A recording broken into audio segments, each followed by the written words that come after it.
Chapter 8. When Dixie's bald spot started growing fur, and the fur that he had to begin with started looking shiny and healthy, and he didn't limp anymore. And you could tell that he was proud of looking so good, proud of not looking like a stray. I thought what he needed most was a collar and a leash, so I went into Gertrude's Pets, where there were fish and snakes and mice and lizards and gerbils and pet supplies. And I found a real handsome red leather collar with the matching leash. Winn Dixie was not allowed to come inside the store. There was a big sign on the door that said, "No dogs allowed." So I held the collar and the leash up to the window. And Winn Dixie, who was standing on the other side of the window, pulled up his lip and showed me his teeth and sneezed and wagged his tail something furious. So I knew he absolutely loved that leash and collar combination. But it was very expensive. I decided to explain my situation to the man behind the counter. I said, "I don't get a big enough allowance to afford something this fancy. But I love this collar and leash, and so does my dog. And I was thinking that maybe you could set me up on an installment plan." "Installment plan?" said the man. "Gertrude!" somebody screamed in a real irritating voice. I looked around. It was a parrot. She was sitting on top of one of the fish tanks, looking right at me. "An installment plan," I said, ignoring the parrot.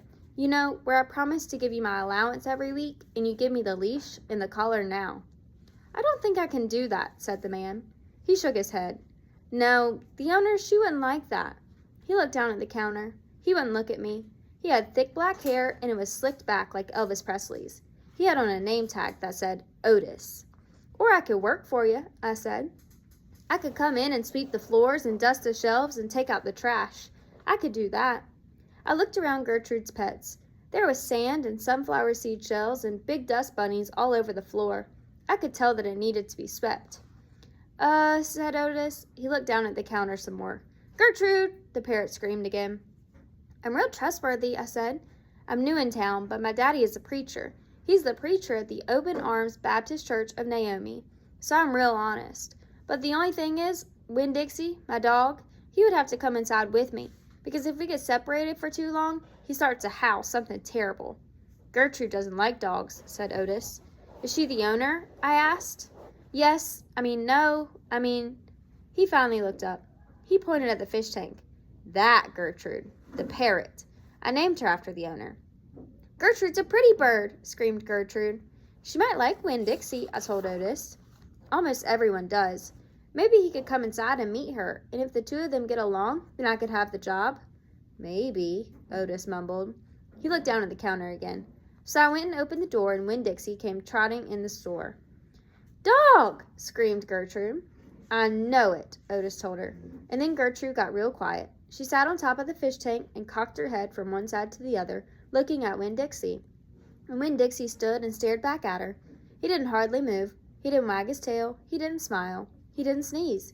He just stared at Gertrude, and she stared at him. And then she spread her wings out real far and flew and landed on top of Winn Dixie's head. "Dog," she croaked. Winn Dixie wagged his tail just a little tiny bit, and Otis said, "You can start on Monday." "Thank you," I told him. "You won't be sorry." On the way out of Gertrude's Pets, I said to Winn Dixie, "You are better at making friends than anybody I have ever known. I bet if my mama knew you, she would think you were the best dog ever." Winn Dixie was smiling up at me, and I was smiling down at him, and so neither one of us was looking where we were going, and we almost bumped right into Sweetie Pie Thomas. She was standing there, sucking on the knuckle of her third finger, staring in the window of Gertrude's Pets. She took her finger out of her mouth and looked at me. Her eyes were all big and round. "Was that bird sitting on that dog's head?" she asked. She had her hair tied up in a ponytail with a pink ribbon. But it wasn't much of a ponytail. It was mostly ribbon and a few strands of hair. "Yes," I told her. "I seen it," she said. She nodded her head and put her knuckle back in her mouth. Then she took it out again real quick. "I seen that dog in church, too. He was catching a mouse. I want a dog just like it, but my mama won't let me get no dog. She says if I'm real good, I might get to buy me a goldfish or one of them gerbils. That's what she says. Can I pet your dog?" "Sure," I told her. Sweetie Pie stroked Winn Dixie's head so long and serious that his eyes drooped half closed and drool came out of the side of his mouth. "I'm going to be 6 years old in September. I got to stop sucking on my knuckle once I'm 6, said Sweetie Pie. "I'm having a party. Do you want to come to my party? The theme is pink." "Sure," I told her. "Can this dog come?" she asked. "You bet," I told her. And all of a sudden, I felt happy. I had a dog. I had a job. I had Miss Franny Block for a friend, and I had my first invitation to a party in Naomi. It didn't matter that it came from a 5-year-old, and the party wasn't until September.